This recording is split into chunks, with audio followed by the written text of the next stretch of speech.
Şərq mədəniyyətində Qərb mədəniyyətinin izləri olduğu kimi, Qərb mədəniyyətində də Şərq mədəniyyətinin izləri varmı?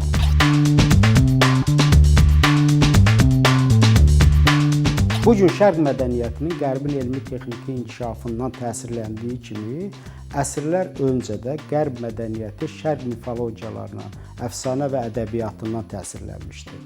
Alman şərqşünası Heinrich Friedrich von Dietz Asiya müqəddəs yazılarından parçalar əsərində dərc olunmuş Təpəgöz hekayəsinin bir nüsxəsini Alman şairi və ədəbiyyatşünası Höteyə göndərərkən yazdığı məktubunda bu hekayənin Homerin Odisseya əsərində danışdığı Polifem əfsanəsinin mənbəyi olduğunu bildirir. Dietz yazırdı.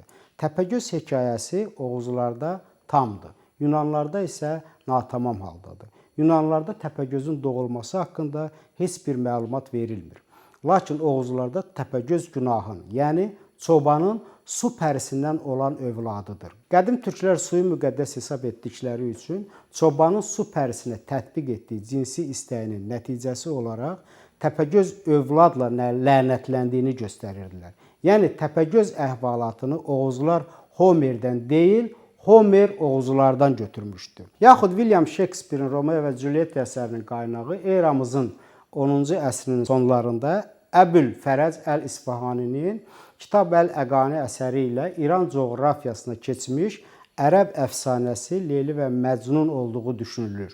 Türk ədəbiyyat tarixçisi Agah Sırrı Ləvəndə görə Leyla və Məcnun, Yusif və Züleyxa, Xosrov və Şirin kimi eşq əfsanələri orta əsrlərdəki səlib yürüşlərindən sonra qərbə keçmiş və bu da bəhs edilən əsərlərin, məsələn, fransız ədəbiyyatında Tristan və Izolda və s. bu kimi eşq əfsanələrinin, eləcə də ingilis ədəbiyyatında Romeo və Julietta əsərinin yaranmasına səbəb olmuşdur. Shakespeare'in Macbeth əsərində də İslam öncəsi bir ərəb əfsanəsinin izinin olduğu düşünülür. Ərəblərin Zərha Yamam əfsanəsində Zərha adlı cadugar bir qadın öz qəbiləsinə yaxınlaşan bir meşə gördüyünü söyləyir.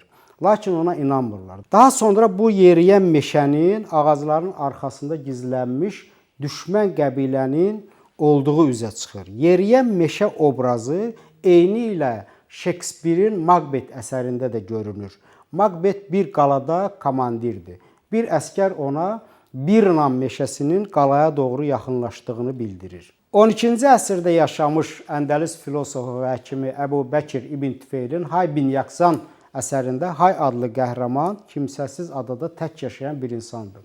Körpəlik dövründə onu ceyran əmizdirir.